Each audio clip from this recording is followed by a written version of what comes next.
This is for anybody that has ever struggled with being afraid of God, super fearful, struggling with praying the right prayers to get it perfect before God, not sure if He's hearing you or not, being afraid of accidentally sinning, going to hell, not knowing if you sinned or not. This is for the person that is afraid that their thoughts are a sin. This is for the person that's extremely terrified of hell. What if they get it wrong? What if they go to hell?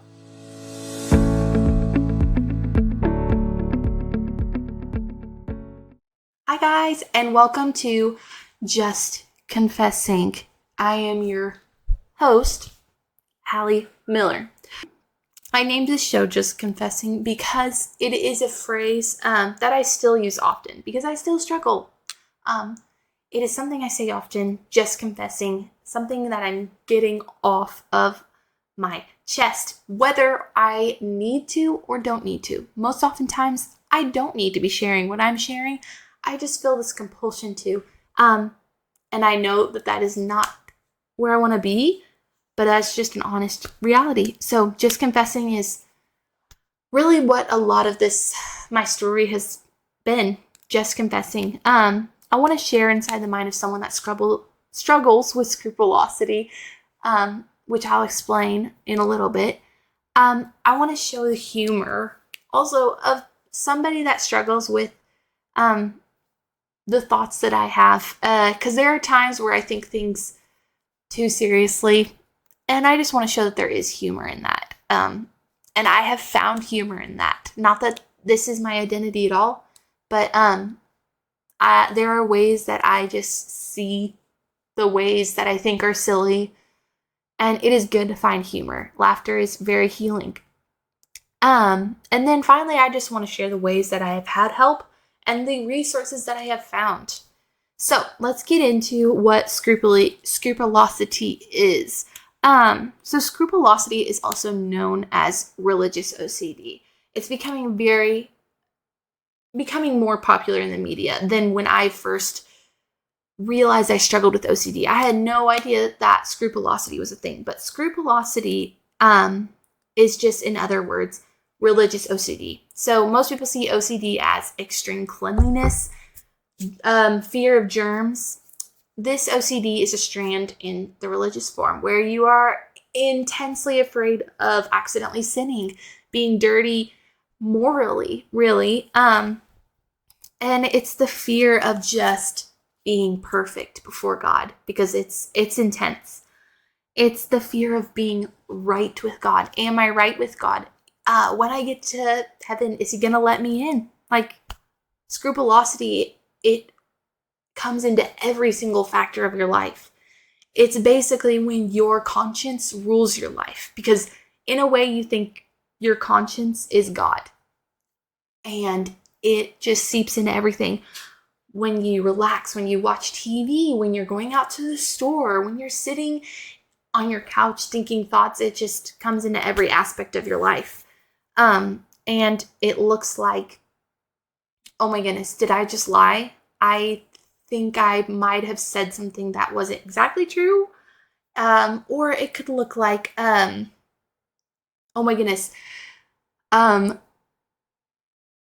what if I sped? Oh my goodness, speeding is breaking the law. So technically I'm breaking the law and sinning. And if I don't repent and ask for forgiveness, am I going to go to hell? That is intrusive thoughts and what scrupulosity can look like. That is just an example.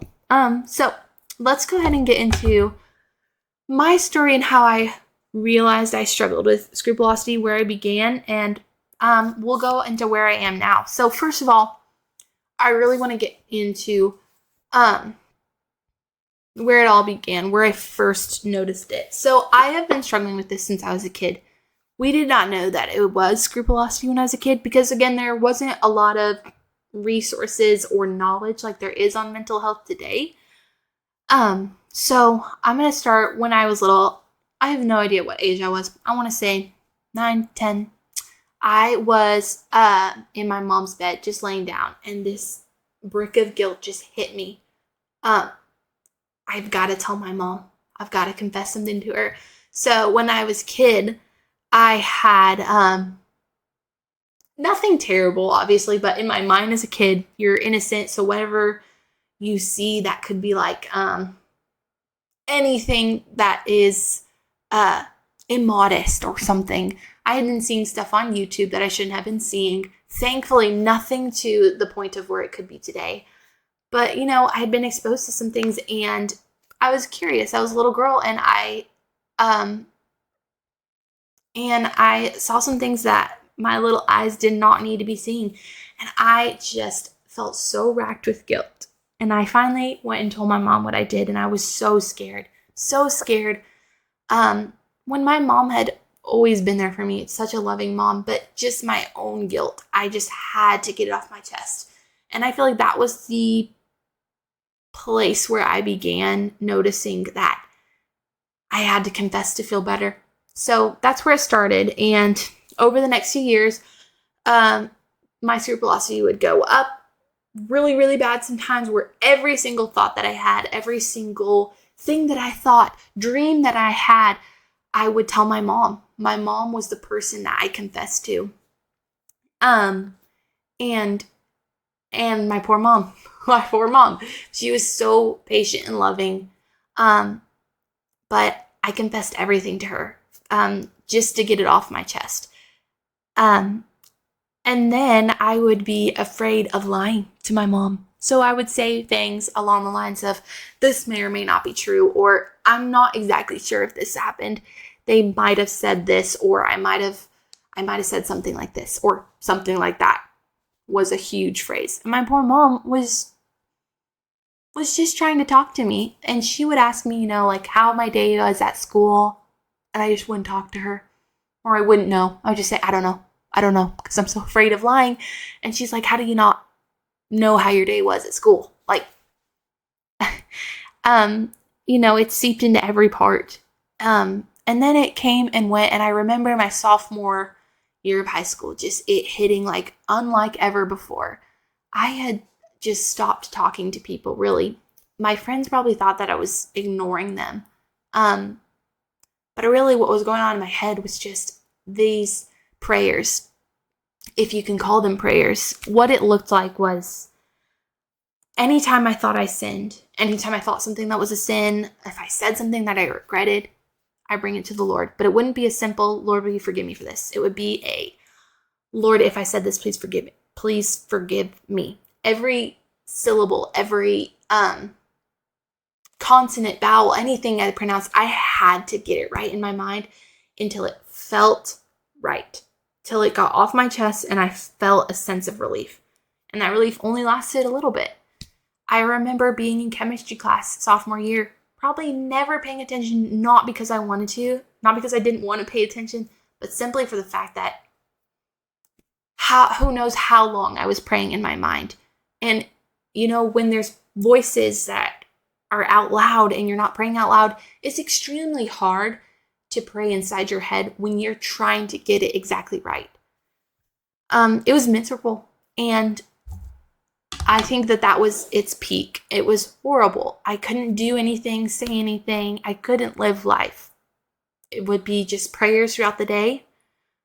And if I could get sleep, wake up. If I felt like I still needed to pray or didn't finish a prayer, I would try. It's just miserable. It's not a relationship. It's just misery. So the reason that I share this and that this podcast is talking about scrupulosity is because I want people to know that they're not alone in their fears of hell, in their fear of sinning, in their fear of God, in their fear of being perfect.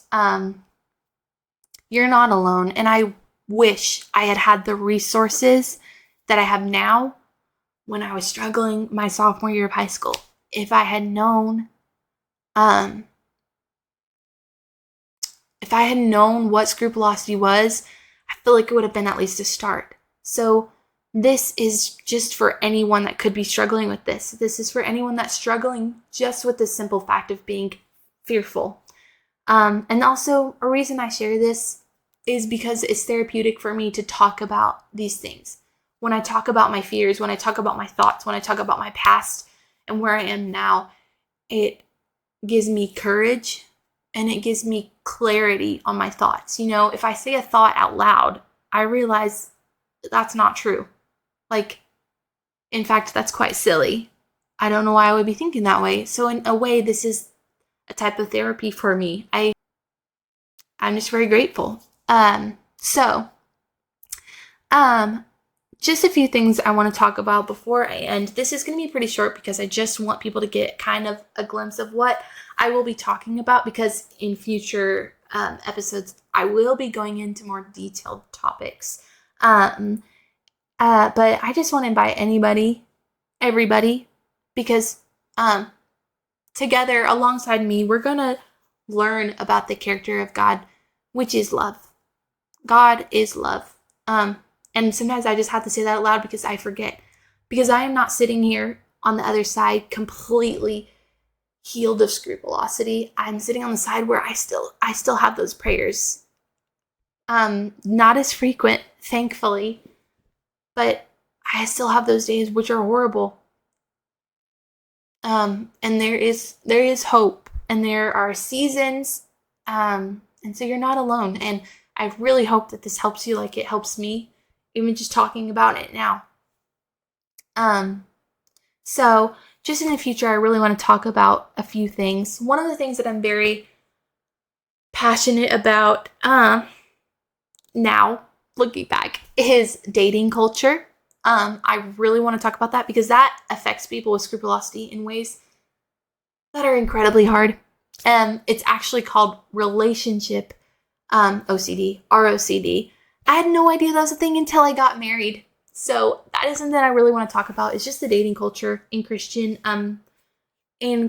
culture. And then other things is just the fear of hell. Not the healthy, just the intense fear. And how do we deal with it? How does someone who can't get over the fact that the idea of hell? So I want to be able to talk about that a little more. And then the idea of perfect prayers. Like I have talked about, just the idea of getting it perfect. And so I'd love to dive in to those things and more. And then again, just sharing about the thoughts I have, the humor in the thoughts I have, because I can tell you there's a lot of embarrassing moments that I'm going to share.